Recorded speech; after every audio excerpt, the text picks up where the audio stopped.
इधर ध्यान दीजिएगा, मानव का पाचन तंत्र। तो मानव का जो पाचन तंत्र है, मानव का पाचन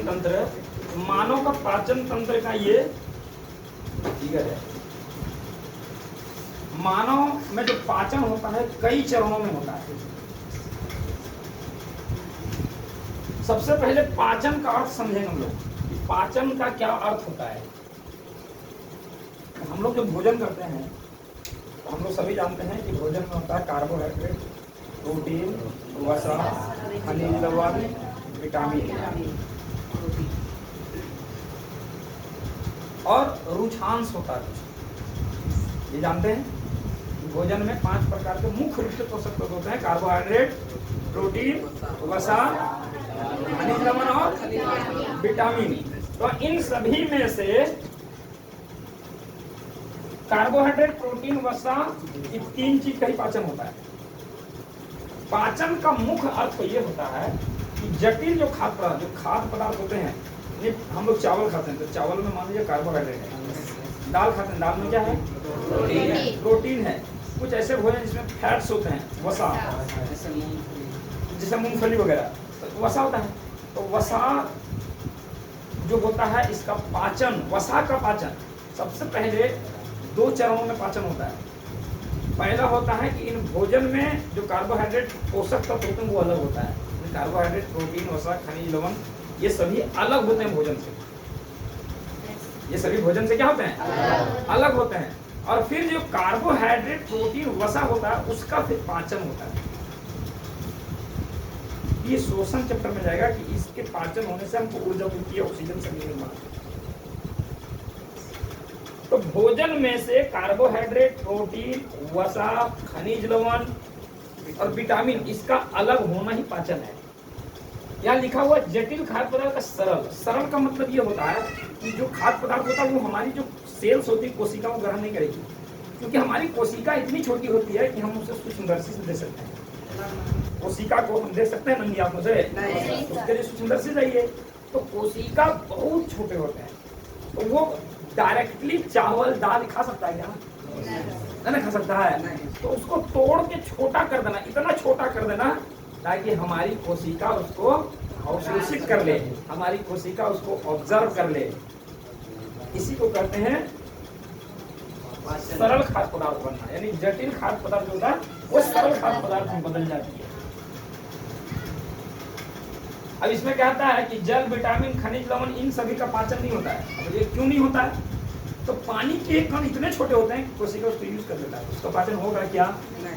विटामिन के कण भी बहुत छोटे छोटे होते हैं, इसका भी पाचन नहीं होता। खनिज लवण के भी कण बहुत छोटे छोटे होते हैं, इसलिए इसका डायरेक्टली हमारी कोशिका क्या करती है? यूज कर लेती है। लेकिन कार्बोहाइड्रेट, प्रोटीन, वसा का हमारी कोशिका डायरेक्टली यूज नहीं करता, तो इसका पाचन होता है। तो इसी तो पाचन का मेन उद्देश्य यही होता है। पाचन का मुख्य कार्य ये होता है, पाचन का जो मुख्य कार्य होता है, मुख्य उद्देश्य होता है, वो होता है ऊर्जा प्रदान करना। क्या होता है? जब तक भोजन नहीं पचेगा नहीं तो ऊर्जा मिलेगी क्या? नहीं। वो आदमी खा लिया पूरा एकदम पार्टी में जाके, पूरा खा लिया एकदम गला तक खा लिया, पूरा गला तक, यहाँ तक अपच हो गया उसको। हम बताएंगे क्यों अपच हो जाता है, समझे? तो मान लीजिए अपच हो गया उसको, तो अपच किसने उसको ऊर्जा मिलती है क्या? नहीं सर। ऊर्जा नहीं मिल रही है। वो आदमी को सोच बार बार जा रहा है, ऊर्जा नहीं, डायरेक्ट हो गया है, तो उसको ऊर्जा मिलेगी? तो पूरा हरासमेंट लगेगा, है कि नहीं? तो पाचन का मेन जो कार्य होता है, मुख्य कार्य जो होता है, वो होता है ऊर्जा प्रदान करना। ये पाचन का मेन उद्देश्य होता है। ये समझ में आया? अब देखिए पाचन होता कैसे हमारे शरीर में। हम लोग भोजन ग्रहण करते हैं, खाते हैं, पढ़ना लिखना तो बढ़िया से है नहीं, गार्जियन का बात मानना है नहीं, खाना है 3-4 टाइम से, तो खाते हैं हम लोग, तो वो हजम कैसे होता है? तो मानव का जो पाचन तंत्र होता है, तो मानव में जो पाचन होती है ना, वो 2 जगह पर होती है। मानव में पाचन कितने जगह पर होती है? 2 जगह पर होती है। एक होता है आहार नाल, ये क्या होता है? आहार नाल। और एक होता है पाचन ग्रंथि। इसे आप लोग नोट करना चाहेंगे, अगर नोट कर सकते हैं इसको। एक होता है आहार नाल, दूसरा पाचन ग्रंथि। दो जगह पर जनरली होता क्या है कि एक साथ दोनों को पढ़ा दिया जाता है, इससे बच्चों को थोड़ा कम समझ में आता है, ठीक है। इसलिए हम दो पार्ट में बांट देंगे। अगर हम पढ़ाते जाते हैं, बोलते जाते हैं, तो ये क्या होता, मिक्स हो जाता, खिचड़ी बन जाता वो, तो अच्छा नहीं लगता पढ़ने में। तो ये हम अलग कर दिए, दो जगह पर इसका पाचन होता है। पहला होता आहार नाल और दूसरा होता पाचन। आहार नाल लगभग 8 से 10 मीटर लंबी होती है। शाकाहारी जो जंतु होता है उसमें आहार में थोड़ा ज्यादा लंबा होता है, क्योंकि उसको घास फूस पचाना होता है। घास फूस में सेलुलोज होता है कि नहीं, तो घास फूस पचाने के लिए उसको लंबा चाहिए। और मांसाहारी जो जंतु होते हैं उसका आहार ना छोटा होता है। मांस जो होता है वो जल्दी पचता है। मांस क्या होता है, जल्दी पचता है। याद रखिएगा, तो कहेंगे कि मांस देर से पचता नहीं, विज्ञान प्रूफ है मांस जल्दी पचता है, घास फूस देरी से पचता है। तो लगभग 8 से 10 मीटर में लगभग करीब 32 फीट लंबाई होती है, 32 फीट इसकी आहार नाल। आहार नाल का अर्थ क्या हुआ, आहार नाल का मतलब सिर्फ नली समझना। आहार नाल उसको नहीं कहते हैं जहां से भोजन ग्रहण करना शुरू किए, ठीक है, और अंत जहां से हुआ वहां तक की पूरी लंबाई आहार नाल है। मीन्स मुख गुहा। आहार नाल का पहला भाग होता है मुख गुहा। देखिए मुख, मुख का मतलब मुंह होता है। देखिए गुहा का मतलब होता है खाली जगह। विज्ञान में गुहा का मतलब क्या होता है, खाली जगह। तो हमारे मुंह में आ करेंगे, आ खाली जगह है ना, तब ना हम लोग भाग अंदर लेते हैं या कोई भी भोजन करते हैं तो अंदर जाता है। तो खाली जगह जहाँ वो विज्ञान में गुहा बोला जाता है। तो मुख गुहा यहाँ से शुरू होता है और अंत कहाँ होता है, गुदा। देखिए ये है हमारी गुदा, ये क्या है, गुदा। तो यहाँ से यहाँ तक की पूरी लंबी नली प्रोसेस में भोजन पचता है। भोजन खाए पच गया, ऐसा नहीं होता है। मुंह में लिए, मुंह से भोजन यहाँ से सरकते सरकते यहाँ आया, यहाँ से आते आते उसके बाद है ग्रास नली। ये जो नली होती है ये यहाँ से लेकर यहाँ तक, एक होता ग्रसनी। ग्रसनी बारे में इसलिए नहीं बताया क्योंकि वो पाचन में हमारी कोई भूमिका नहीं निभाती है। ग्रसनी क्या होता है, देखिए ग्रसनी जो होता है जहां पर मुंह खत्म होता है और जहां से ग्रास नली शुरू होता है, उस जगह को जहां दोनों मिलता है, यानी मुख और ग्रास नली जिस स्थान पर मिलता है, इस स्थान के लिए यहाँ इसी को कहते हैं ग्रसनी। ग्रसनी में दो स्थान होती है, एक होता है कंठ द्वार, एक होता है निगल द्वार। क्या होता है ग्रसनी में, इसको याद रखिएगा। ग्रसनी जो होता है इसमें दो स्थान होते हैं, एक होता है निगल द्वार। निगल का मतलब होता है निगलना, किसी चीज को निगल जाना, किसी चीज को निगल जाना। और एक होता है कंठ द्वार। कंठ द्वार क्या करता है, हमारे जो निगल द्वार होता है, जो भोजन करते हैं वो श्वास जो नली है तो उसको वो बंद करता है। कभी कभी जल्दी जल्दी खाते हैं खाना, आए कहीं से जल्दी जाना है, नहीं जल्दी जल्दी खाना खा रहे हैं, पार्टी शार्टी में बैठ गए हैं, कोई लोग पहले से खा रहा है, हम देरी से पहुंचे हैं, तो हमारा डर है कि वो उठ जाएगा तो हम लोग बेइज्जत लगेगा, है कि नहीं। तो हम लोग क्या करते हैं, जल्दी जल्दी खाइए। भोजन क्या करना है, जल्दी जल्दी करना है। तो जल्दी जल्दी की स्थिति क्या होता है, हमारे जो निगल द्वार और कंठ द्वार को बंद करने वाला जो होता है वो खुला रह जाता है। तो भोजन कभी कभी इधर ना सरक के, इधर ना आके, यानी इधर ना आके नाक वाला नली में चली जाती है, श्वास नली में चली जाती है, समझे। तो हम लोग क्या होते हैं, सरकने लगते हैं, छींक आ जाता है, तो भोजन यहाँ आ जाता है। देखते हैं नहीं, छींकते हैं तो जो नाक में आएगा सब निकल जाएगा बाहर। नहीं सरक जो जाते हैं हम लोग उसको ना सरक जाते हैं, है कि नहीं। अभी कभी आईना के पास आइएगा, मुंह का आप बड़ा कीजिएगा, देखिएगा यहाँ ऐसे जो लटका हुआ है वो बंद करता है। ये नाक की जो नली होती है ना उसको बंद करता है, इधर जो भोजन नली उसको बंद करता है। जब हम सांस लेते हैं ना तो वो इधर आ जाता है, ताकि इधर तो ऑक्सीजन इधर चला जाए, तो सांस लेते इधर आ जाए। जब भोजन करते हैं तो ऊपर तरफ ढक देता है, ऊपर की तरफ ढक देता है, यहाँ से ऊपर ढक देता है, समझे। जब ऊपर ढक देगा तो भोजन इधर आएगा, इधर ना जाएगा। और जल्दी जल्दी खाएंगे तो कभी सांस लेने के चक्कर में खुला रह जाता है, तो भोजन इधर जाना चाहिए से इधर आ जाता है, समझ गए? तो ये ग्रसनी होता है, इसका पाचन भूमिका नहीं है, इसीलिए हम उसको नहीं लिखे। दूसरा ग्रास नली, हालांकि ग्रास नली में भी भोजन जो है नहीं पचता है, लेकिन इसका कुछ काम है, बताएंगे इसको, ठीक है? तो ये हो गया ग्रास नली, यानी ग्रसनी से लेकर अमाशय तक की जो जगह है इसको कहा जाता है ग्रास नली कहा जाता है, इसको ग्रास नली कहा जाता है। आफ्टर दैट देखा हुआ अमाशय, ये जो है यू टाइप की रचना देखिए, इसे देख रहे हैं? Yes sir. तो इसे कहा जाता है अमाशय। क्या कहा जाता है? अमाशय। अमाशय।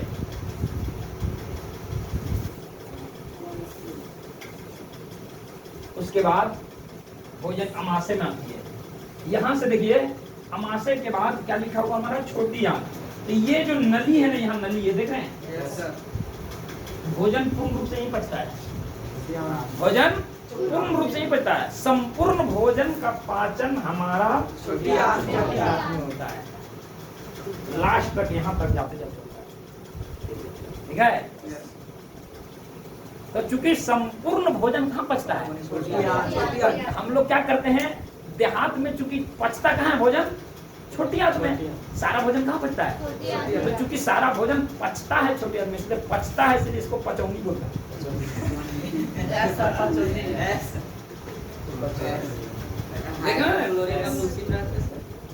बकरा वगैरह, बकरा वगैरह देखेंगे नहीं? Yes sir. तो इसी को कहा जाता है छोटी आंत। अब बोलिए नाम याद रहेगा कि नहीं? क्षुद्रांत।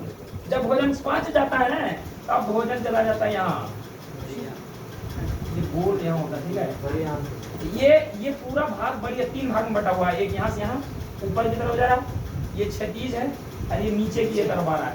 3 भाग में बटा होता है। ये पूरा हम लोग कहते हैं बड़ी आंत कहते हैं। अब यहाँ इसका काम होता है जल का शोषण करना। हम आगे पढ़ाएंगे जी, सबको एक एक करके पढ़ाएंगे, सबको एक एक करके पढ़ना भी है सिलेबस में। देख लीजिए एनसीईआरटी का जो जैक बोर्ड का सिलेबस है उसमें पूरा एक एक करके पढ़ना है, नहीं तो समझ में नहीं आएगा, नहीं आएगा समझ में, फिर एग्जाम में वही होगा, रटिएगा। और हम कभी भी 10 साल के अनुभव में हम बता रहे हैं, कभी हम बच्चे को बायोलॉजी रटने नहीं दिए हैं, या केमिस्ट्री हो या फिजिक्स हो, कभी रटने नहीं दिए। ये हो गया क्या? बढ़िया। अगर रटने दिए रहते तो 2012-13 में सबसे पहले एक लड़का जब हम पढ़ाने शुरू किए 99 नंबर लाए, 98 आया, 98 2022 में भी आया, 97 भी आया, 96 भी आया। इसके पास आया जी 96 आया। ऐश्वर्या कुमारी लाई 98 लाई। रटने नहीं दिया जाएगा, रटिएगा बेकार हो जाएगा, फिर पढ़ाई निरर्थक है, वो पढ़ाई की कोई वैल्यू नहीं है। ये बड़ी, ये छोटी आंत हो गया, ये हो गया। यहाँ क्या होता है? जल का शोषण होता है, जल, ठीक है? वो आगे पढ़ाएंगे कैसे कैसे क्या होता है। फिर यहाँ से भोजन जो है ना, यहाँ से भोजन यहाँ आके जमा रहता है, इसको कहते हैं मलाशय। जहाँ जहाँ सय आता है, जानते हो आशय का मतलब होता है घर, यानी यहाँ आके मल जमा रहता है, समझे? जब प्रेशर पड़ता है तो गुदा के द्वारा बाहर आता है।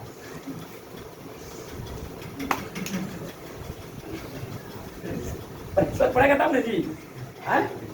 चलिए, तो ये हो गया हमारा, समझ में आया? दूसरा है पाचक ग्रंथि।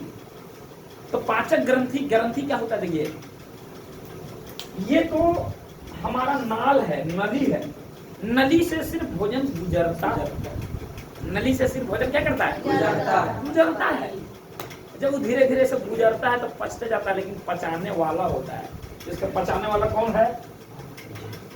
तो पाचक ग्रंथि होती है। भोजन कहाँ से पचना शुरू करता है? ध्यान दीजिएगा, अगर एग्जाम में ऑब्जेक्टिव में आ जाए, भोजन कहाँ से पचना शुरू करता है? मुंह से, क्योंकि मुंह में लार ग्रंथि होती है। देखिए, लार ग्रंथि, जहां जहां ग्रंथि होता है, ग्रंथि का, देखिए ग्रंथि का एक चैप्टर है, समझे? उसको आपको समझना पड़ेगा।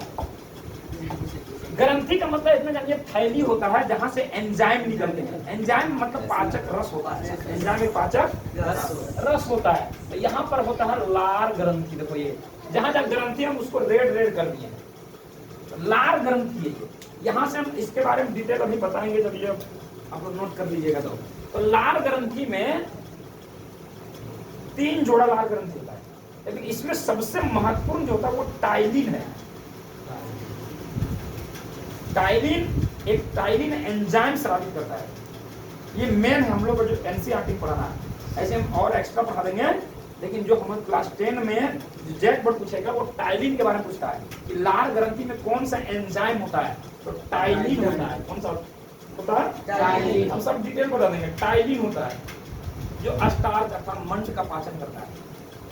इसका पाचन करता है स्टार्च अर्थात मंड का पाचन करता है। स्टार्च जानते हैं क्या होता है? चोकर जानते हैं? चोकर जैसे गेहूं अगर पिसाते हैं तो चावल में तो चोकर बच जाता है ना, लेकिन कितना चाहिए चोकर का महीन महीन कण तो गिर ही जाएगा उसमें। ठीक है, चोकर खाना जरूरी है, जान लीजिए। चोकर नहीं खाइएगा तो शरीर में पचेगा ही नहीं भोजन। एक आदमी 8 रोटी खा लेता है आटा का, अगर तो वो देखिएगा एकदम स्वस्थ रहेगा, लेकिन मैदा का खाइए उसमें चोकर नहीं होता मैदा में। इसलिए मैदा को खाया जब जाता है तो उसमें जो चोकर यानी जौ मिलाया जाता है। जौ में चोकर ज्यादा होता है, जौ मिला के खाया जाता है, पता है कि नहीं? इसलिए हम लोग गेहूं वगैरह में जौ मिलाते हैं चोकर की वजह से। तो ये ग्रंथि हो गया। यहाँ से भोजन इसमें कोई ग्रंथि नहीं होता, तो भोजन यहाँ से पचना शुरू हो जाता है। मुंह में दांत भी होता है, उसका क्या काम है बता देंगे। जीभ होता है, उसका क्या काम होता है वो भी बता देंगे, है ना। उसके बाद जीभ कैसे ज्यादा काम नहीं है, जीभ स्वाद बताता है, लेकिन हम बताएंगे लार को भी एक मिलाने का काम करता है। भोजन में लार को मिलाने का काम करता है। लार ग्रंथि का स्वाद याद रखिए मीठा होता है। लार ग्रंथि का स्वाद कैसा होता है? मीठा होता है। खाइएगा कोई चीज, ठीक है, कोना में जाके चबाइएगा, आधा घंटा चबाते रहिएगा। एकदम नमकीन बिस्किट ले लीजिए, चबाइए आधा घंटा, धीरे धीरे मीठा लगने लगेगा। तो लार ग्रंथि का स्वाद कैसा होता है? मीठा होता है, याद रखिएगा। लार चिपचिपा भी होता है। भिंडी का सब्जी पहले बनाता था लोग, देखते हैं बिना उसको हम लोग बिना ब्रेक के सब्जी बोलते थे, ठीक है, पूरा एकदम क्या फिसलन रहता था। खाइएगा पूरा अंदर, कच्चू का सब्जी खाइए पूरा फिसलन रहता है। उसी तरह भोजन को चिपचिपा कर देता है ताकि यहाँ से भोजन आसानी से यहाँ पास से ग्रास नली में नीचे आ जाए सड़क के, समझे कि नहीं? जल्दी जल्दी कभी आदमी खाता है तो लार बढ़िया नहीं मिल रहा है तो फंस जाता है, तो पानी पानी पी जाता है क्या? चलिए, वहां से भोजन कहाँ का है? भोजन कहाँ का? भोजन आता अमाशय में, ठीक है। अमाशय खड़ी में रचना है। अमाशय का क्या काम है, नहीं काम है? अमाशय में होता है जठर ग्रंथि। जठर ग्रंथि कहाँ था? अमाशय में होता है, इसके बारे में बताएंगे। फिर अग्नाशय, देखिए ये संपूर्ण पाचक ग्रंथि से अग्नाशय को बोला जाता है, संपूर्ण पाचक ग्रंथि। अभी हम इससे पहले बताए थे कि भोजन का पूर्ण पाचन यहाँ होता है, तो सर ये संपूर्ण कैसे हो गया? तो क्या कहता है, ये छोटी आंत को एंजाइम देता है। 3 प्रकार के एंजाइम देता है जो कार्बोहाइड्रेट, प्रोटीन, वसा को पचाता है। 3 प्रकार के एंजाइम स्रावित करता है, समझ गए? तो ये भी एक भोजन को पचाने में भूमिका निभाता है। और ये देख रहे हैं, इसको कहते हैं यकृत। इसको क्या कहते हैं? यकृत कहते हैं इसको। इसको इंग्लिश में कहते हैं लीवर। सबसे ज्यादा इंग्लिश से पूछिएगा आप लोग, लीवर पूछिएगा। इसको हिंदी उर्दू में कहते हैं जिगर। हमारे शरीर की सबसे बड़ी ग्रंथि है, हमारे शरीर की सबसे बड़ी ग्रंथि कौन है? यकृत सबसे बड़ी ग्रंथि है। और हमारे शरीर में रिपेयर करने की क्षमता भी सबसे अच्छी होती है यकृत में, लीवर में। वो आदमी चाकू से घोंप दिया ना 8-10 बार, 8-10 बार घोंप दिया पूरा, अरे यकृत अगर 4 टुकड़ा हो गया तो उसमें अंदर इतना ताकत वो रिपेयर करके जुड़ जाएगा, ठीक है। वो आदमी मुड़ी काट देगा, जुड़ेगा? माथा तो जुड़ता ही नहीं है, न्यूरॉन कोशिका नहीं जुड़ता, इसीलिए तो ट्यूमर बनता है। समझ में आ रही बात? ये सबसे बड़ी। यकृत क्या करता है? यकृत पित्त रस छोड़ता है, पित्त रस को छोड़ता है, स्रावित करता है, निकालता है। और वो पित्त रस जमा रहता है इस थैला में, यहाँ एक थैली है, देख रहे हैं, यहाँ एक थैली है। इस थैली का नाम है पित्ताशय। जहाँ पित्त जमा रहे उसको कहा जाता है पित्ताशय। पित्त रस क्षारकीय होता है, इसका पीएच में 8 होता है, ठीक है। भोजन यहाँ पर अम्लीय हो जाता है, हम बताएंगे आगे। यहाँ से एग्जाम में भी प्रश्न आता है कि हमारे अमाशय में अम्ल की क्या भूमिका है। बहुत ही इंपॉर्टेंट प्रश्न है बायोलॉजी का, तो उसका क्या काम बताएंगे। यहाँ भोजन अम्लीय होता है, भोजन जब यहाँ आता है ना तो ये अम्ल को नहीं पचा पाता है, छोटियाँ अम्ल को पचाने वाला यहाँ कुछ नहीं है। तो भोजन को उदासीन करने के लिए फिर कौन आएगा, पिता से। ये कड़वा होता है, देखिए मुर्गा उर्गा में ये इतना बड़ा कैप्सूल जैसे खाते हैं ना हम लोग, इतना बड़ा क्या इतना बड़ा पील एकदम हरा टाइप का रहता है। अगर वो फट गया ना तो पूरा जो मीट मछली है पूरा मीट है जो पूरा कड़वा लगने लगेगा, पूरा कड़वा लगेगा, खाने पाइएगा, समझिए। तो मनुष्य के शरीर में भी होता है। तो यहाँ से ये है। फिर आंत में जब आएगा तो आंत भी आंत रस छोड़ता है। आंत क्या छोड़ता है, आंत रस छोड़ता है, जो भोजन का पाचन करता है, खासकर प्रोटीन का पाचन करता है, समझे। तो भोजन धीरे धीरे धीरे धीरे यहाँ तक आते तो यहाँ पच जाता है। अब भोजन यहाँ से जो है जल का भी तक कुछ नहीं होता, फिर जल यहाँ अवशोषित होता है, समझे। तो ये है आपका, ये जो पढ़ना हम लोगों को, जो क्लास 10 में एनसीईआरटी सिलेबस में जो पढ़ना है, ये चीज यहाँ है आपका। नोट अगर करना है तो नोट कर लीजिए, स्क्रीनशॉट लेना होगा तो स्क्रीनशॉट ले लीजिएगा। ये चीज हम लोग को पढ़ना है, समझ गए।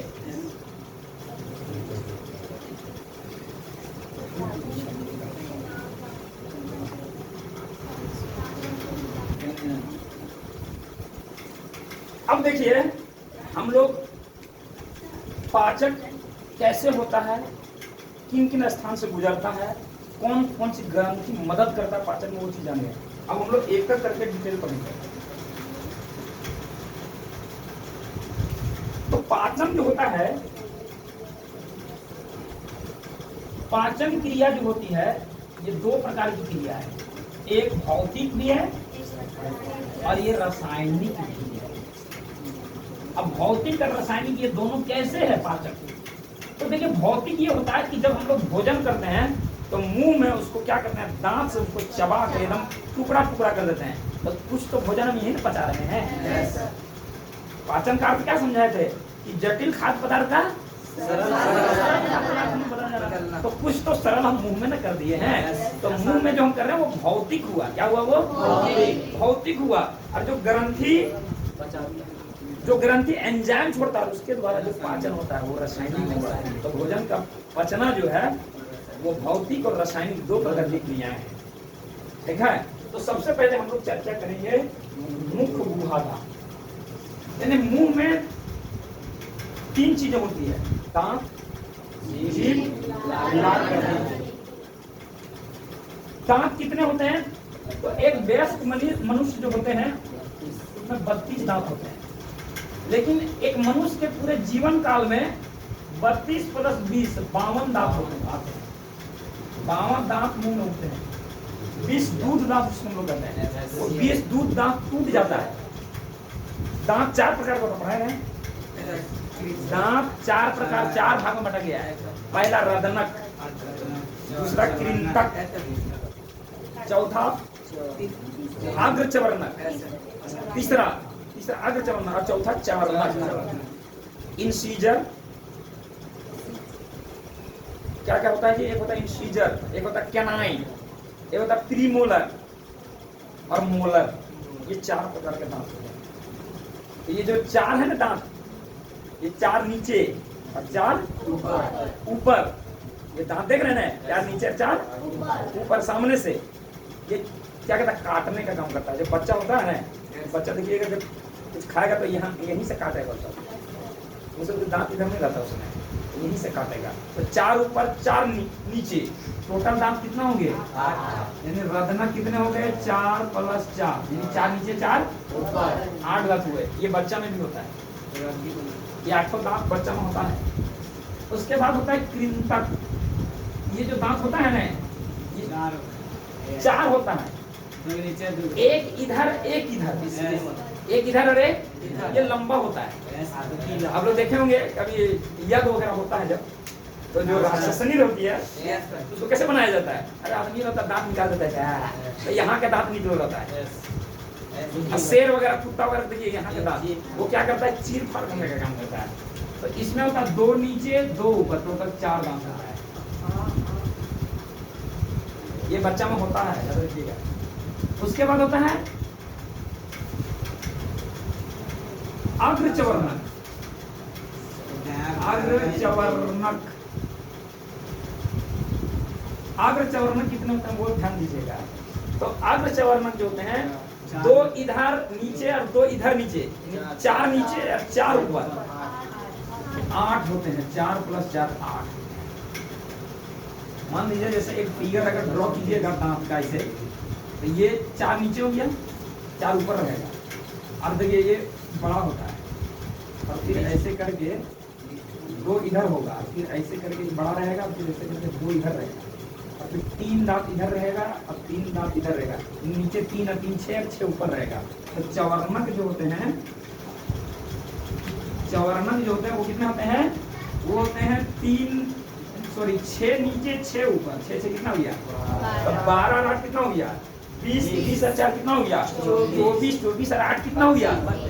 32 दांत होते हैं। अब बच्चा में क्या नहीं था, देखिए बच्चा में ये 4 रहता है, 8 को रहता है। कृंतक भी 4 रहता है, तो 8 का कितना हो गया? अग्रचवर्णक 1 भी नहीं होता है। अग्रचवर्णक 1 भी नहीं होता, यानी 8 तक गायब होता है। और जो चवर्णक होता है वो देखिएगा, ये वाला दांत और ये वाला दांत नहीं होता है, यानी 2 ये वाला होता है और 2 ये वाला बच्चा होता है। यानी कुल मिलाकर अग्रचवर्णक कितना हो गए? 8 होते हैं। तो 8 और 4 12 और 8 कितना हो गया? 20। 20 2 दांत होते हैं। अब 20 दांत क्या होते हैं? 7-8 साल जब होता है तो वो झरना, तो वो तो टूट के खत्म हो गया। अब उस 20 दांत टूट के खत्म हो गया, अब उस जगह पर नया दांत आया। तो 20 पहले दांत था, और 20 जो टूटा उसके जगह पर 20 आया, तो 20 और 20 कितने हो गए? 40। और 12 दांत और आता है।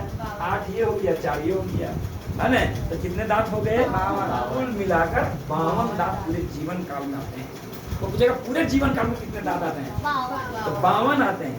कुल एक मनुष्य में कितने दांत होते हैं? तो 32। एक बच्चा में कितना होता है? 20 होता है। कितना होता है? 20 होता है। याद रहेगा? क्लास जबरदस्त है। तो ये दांत क्या करता है? भोजन को तोड़ने का काम करता है। क्या काम करता है? तोड़ने का काम करता है। उसके बाद जीभ। जीभ का उसमें कोई महत्वपूर्ण काम नहीं है पाचक में, लेकिन हाँ एक काम इसका, ये स्वाद बताता है। 4 स्वाद बताता है, नमकीन, मीठा, कड़वा, और एक बताता है शायद खट्टा। खट्टा, मीठा, कड़वा, नमकीन, ये 4 स्वाद को जीभ बताता है। जीभ के ऊपर देखिए छोटी छोटी स्वाद की कलियां होती है। कभी कभी चाय वगैरह पिएगा, जल जाता है, तो स्वाद की कली जल जाती है, इसलिए भोजन वगैरह रहिए ना तो स्वाद पता ही नहीं चलेगा, है कि नहीं? इस स्वाद की कलियां जीभ एक काम करता है। ये जो लाल ग्रंथि थे ना, लाल छोटा है, इसको भोजन में मिलाने का काम करता है। लाल ग्रंथि मनुष्य में कितने होते हैं? 3 जोड़ा। कितने होते हैं? 3 जोड़ा लाल ग्रंथि होता है। मनुष्य के शरीर में एक दिन में 1.5 लीटर लगभग लार निकलता है। कितना? 1.5 लीटर लार निकलता है। समझ गए? 24 घंटे में ये 3 जोड़ा होता है। ग्रंथि का मतलब थैली होता है, जहां से रस निकलता है, एंजाइम निकलता है। तो एक पहला होता है पैरोटिक ग्रंथि, ये सबसे बड़ी ग्रंथि भी है। कहेगा लार ग्रंथि की सबसे बड़ी ग्रंथि कौन है? पैरोटिक ग्रंथि। सांप में जहर इसी पैरोटिक ग्रंथि में होता है। तो जो सपेरा रहता है पैरोटिक ग्रंथि से निकाल देता है। अब काटे करो पूछो करे कुछ नहीं होगा। दूसरा था सब मैंडिबुलर ग्रंथि और सब लिंगुअल ग्रंथि। ये दोनों जो स्रावित करता है एंजाइम, यही एंजाइम छोड़ता है। ये दोनों एंजाइम छोड़ता है। कितने? तो जैक बोर्ड में मुख्य रूप से 3 प्रकार के पढ़ना हम लोगों को। ये एंजाइम ऐसी 4 होता है, एक छोटा है डाइजेस्ट, एक तो एंजाइम होता है वो भी छोड़ता है। तो जैक बोर्ड में जो पढ़ना है, एक होता है लाइसोजाइम, एक होता है टाइलिन, तीसरा होता है म्यूकस या स्लेसिस। ये 3 प्रकार के एंजाइम होता है। लाइसोजाइम का काम है ये जीवाणुओं को मार देता है। यानी भोजन, जैसे भोजन कर रहे हैं तो हमारे मुंह और बीच में हवा है, इसके बीच में कितना जीवाणु घूम रहा है, तो अगर वो वहां चल गया गलती से, तो सबसे पहले उसको वो जीवाणुओं का क्या करेगा? मार देगा। टाइलिन क्या करता है? जो स्टार्च होता है, मड होता है, उसको पाचन करता है, पहले भी बता दिए हैं। म्यूकस या श्लेष्मा जो होता है ये चिपचिपा पदार्थ होता है। ये क्या करता है, भोजन को चिपचिपा बना देता है, ताकि जब भोजन यहाँ से निगला जाएगा तो ग्रास नली में आसानी से चला जाएगा। हम पहले बता दिए आपको, ठीक है, भोजन को चिपचिपा करता है। अब देखिए ग्रास नली, तो हम बताए पीछे भी बताया कि ग्रास नली जो होता है वो मुंह जहाँ से खत्म होता है, अमाशय जहाँ शुरू होता है, यहाँ से यहाँ तक की लंबी नली को ग्रास नली कहते हैं। ये लगभग 25 सेंटीमीटर लंबा था। कितना? 25 सेंटीमीटर। इसमें भोजन का पाचन नहीं होता है। ग्रासनी के बारे में हम पीछे बता चुके हैं। अब देखिए यहाँ से भोजन सड़क के क्या था यहाँ, लेकिन हाँ ग्रास नली के बाद सुनिए, ग्रास नली में तरंग उत्पन्न होता है जब भोजन जाता है, जिससे क्रमान संकुचन होता है। क्रमान कुचन का मतलब होता है क्रम से कुंचन होता है। जैसे मान लीजिए नली है, तो यहाँ अगर फूल गया तो यहाँ ऐसे दब जाएगा, ठीक है, फिर यहाँ ऐसे फूल जाएगा, फिर यहाँ क्या हो जाएगा, दब जाएगा। भोजन यहाँ पर गोल गोल टाइप हो जाएगा, ऐसे ऐसे यहाँ पर गोल गोल टाइप के। कभी आप देखे होंगे भोजन जब खा रहे हैं उगलते हैं तो गोल टाइप के उगलते हैं। कोई चीज अगर चला गया है मुंह में, अगर क्या आ गया है तो उसको उगलते हैं कि नहीं, तो भोजन गोल टाइप के उगलाता है, देख लीजिएगा, ठीक है। तो इसको बोलक बोला जाता है। क्या बोला जाता है? बोलक बोला जाता है इसको। गोलक नहीं, बोलक, यानी मुंह में भोजन क्या हो गया, बोलक, यानी यहाँ से पेट में भोजन गया बोलक के रूप में। किस रूप में गया? बोलक के रूप में गया। यहाँ क्रमांक कुचन होता है, जब इससे दबाता है नो, जैसे ऐसे दबाया भोजन को, फिर छोड़ा, फिर दबाया, फिर छोड़ा, 3-4 बार लगभग दबाता है यहाँ आने से पहले, समझे। उस समय क्या होता है, उसमें जो जल होता है वो जल जो निचोड़ा जाता है भोजन से, समझे। अब भोजन यहाँ आता है, कहाँ आता है? अमाशय में आता है। आज हम अमाशय तक पढ़ा, छोटियाँ कल पढ़ाएंगे। तो अमाशय में आता है भोजन। तो अमाशय जो होता है, देखिए यहाँ भोजन 3 से 4 घंटा रहता है। अमाशय का 3 भाग होता है। हम सिर्फ अमाशय का एक फिगर ड्रॉ करते हैं।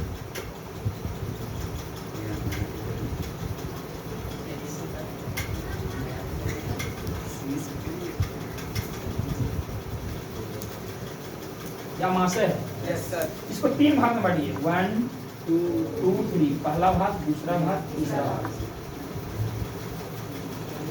पहला भाग जो होता है इसको कार्डियक बोला जाता है। कार्डियक इसको क्यों बोला जाता है? देखिए हमारा जो हृदय होता है वो अमाशय के जस्ट बगल में होता है, बाएं तरफ। हार्ट अटैक होता है बाएं तरफ होता है। तो जो हार्ट का डॉक्टर रहता है उसको कार्डियोलॉजिस्ट बोला जाता है, बताइए, कार्डियोलॉजिस्ट, क्योंकि वो हृदय के इलाज करता है, हृदय तरफ, इसलिए इसको कार्डियक भाग बोला जाता है। अब जो बीच वाला भाग होता है ये यहाँ पर ऐसे ऐसे रचना होता है ऊपर नीचे, ये भोजन को रोकने का काम करता है। इसको कहता है कुंडिक भाग। क्या बोला था? कुंडिक भाग। ये दूसरा भाग क्या हो गया? पहला, दूसरा, तीसरा भाग इसको पाइलोरिक भाग कहते हैं। यही महत्वपूर्ण हम लोगों का, पहला और तीसरा ज्यादा महत्वपूर्ण है, यहाँ से क्वेश्चन ज्यादा आता है। तो कार्डियक जो भाग होता है यहाँ पर एक अम्ल बनता है HCl। आप लोगों को पढ़ाया था केमिस्ट्री में कि HCl अम्ल सबसे प्रबल अम्ल होता है। यहाँ हाइड्रोक्लोरिक अम्ल होता है। हाइड्रोक्लोरिक अम्ल बहुत ही प्रबल अम्ल होता है, समझ गए। तो कभी कभी ये क्या करता है, भोजन को पचाने में मदद करता है। ये भोजन को अम्लीय बनाता है। अगर भोजन अम्लीय नहीं होता तो भोजन हम लोग खाते हैं 10 मिनट में पच के बाहर, अम्ल उसको रोक के रखता है, नहीं रुको भी नहीं पचने के लिए। जैसे ही भोजन यहाँ आया, यहाँ पर इसको क्या मिलेगा, उसको हाइड्रोक्लोरिक अम्ल। क्या मिलेगा? हाइड्रोक्लोरिक अम्ल। अब मुंह में क्या कर रहा था, खाली गौर करिएगा, मुंह में क्या हो रहा था, मुंह में लाइसोजाइम जीवाणुओं को मार रहा था, लेकिन ऐसा कोई जीवाणु बड़ी थेथर रहता है। थेथर जानते हो ना, थेथर? गांव देहात में भी थेथर आदमी होता है, उसको कितना समझाइएगा, अपने बात पास करेगा थेथर आदमी। तो ऐसा थेथर जो जीवाणु होगा वो पेट में आ जाएगा। हाइड्रोक्लोरिक अम्ल कहेगा आओ ना, तो इंतजार करके लाठी लेकर बैठा लोग, हाइड्रोक्लोरिक अम्ल सबसे पहले उसको मार देगा। एग्जाम में आएगा, बहुत ही इंपॉर्टेंट प्रश्न है जेक बोर्ड का, कि हमारे अम्ल में, सॉरी हमारे अमाशय में अम्ल की क्या भूमिका है। तो सबसे पहले कि अमाशय का अम्ल जो है भोजन के साथ आए हुए जीवाणु कीटाणुओं को मारता है। पहला पॉइंट समझ में आया? दूसरा है कि भोजन को अम्लीय माध्यम प्रस्तुत करता है, यानी भोजन को अम्लीय बना देता है। भोजन को क्या करता है? अम्लीय बना देता है, ताकि एक एंजाइम यहाँ निकलता है पेप्सिन। हम लिखे होंगे कहीं पेप्सिन, देखो है। पेप्सिन की क्रिया में सहायता होता है। जब वो अम्लीय था तब पेप्सिन काम करेगा, नहीं तो काम नहीं करेगा। समझ में आया? तो कभी कभी क्या होता है, ये भोजन को पचाता है तो आदमी कहीं पार्टी शार्टी में ज्यादा खा लिया तो देखते हैं, या तो कभी मीट उट बन गया घर में तो आदमी खा लेता है नाक तक। अब इसको पचाने के लिए हाइड्रोक्लोरिक अम्ल, जितना अधिक खाना रहेगा भोजन रहेगा उतना अधिक हाइड्रोक्लोरिक अम्ल निकलेगा। हाइड्रोक्लोरिक अम्ल तो निकलेगा, आप भूखे पड़ रही है फिर भी निकलेगा, ठीक है। तो अधिक हाइड्रोक्लोरिक अम्ल निकलेगा तो कभी कभी आदमी ढकार लेता है तो कहता जलन दे रहा है। अरे बाबू जलन क्यों दे रहा? क्योंकि हाइड्रोक्लोरिक अम्ल है। हाइड्रोक्लोरिक अम्ल जलन देगा कि नहीं देगा? बताइए, देगा कि नहीं देगा? बिल्कुल देगा। तो ज्यादा खाने से देगा। दूसरा है, कोई आदमी का अगर उल्टी आता है, वोमिटिंग आता है, तो आदमी उल्टी करता है तो देखिएगा नाक मुंह सब लहरेगा, जलन देगा पूरा, तीखा टाइप के खट्टा टाइप के एकदम लगेगा, एकदम पूरा जलन देगा, नाक वगैरह पूरा जलन देगा। क्यों होता है? अरे हाइड्रोक्लोरिक अम्ल भोजन के साथ जा रहा है। क्या जा रहा है? बाहर निकल रही है। हाइड्रोक्लोरिक अम्ल के कारण जलन दे रहा है। समझ में आया बात? दूसरा जो भाग है बाबू, ये कुंडी भाग, ये रचना ऊपर नीचे बना हुआ रहता है। आप लोग देखे होंगे बकरा वगैरह, तो बकरा वगैरह का जब पेट को चिरिएगा तो अंदर से कोलियम जिस तरह धागा निकला तो उसे निकला रहता है। वो क्या करता है, भोजन को रोक के रखता वहाँ, 3 से 4 घंटा भोजन रखता है वहाँ से। समझ गए? तो भोजन को रोकने का काम करता है। उसके बाद देखिए जठर रस 3 लीटर निकलता है। पाइलोरी भाग में जठर ग्रंथि होता है। क्या होता है? जठर ग्रंथि से जठर रस निकलता है। अब जठर रस देखिए क्या होता है, इसमें से म्यूकस, अम्लजल कोशिकाएं, मुक्त कोशिकाएं, ये तीनों एक स्राव निकालता है। यानी हमारे पाइलोरी भाग में म्यूकस होता है, अम्लजल कोशिका होता है, मुक्त कोशिका होती है।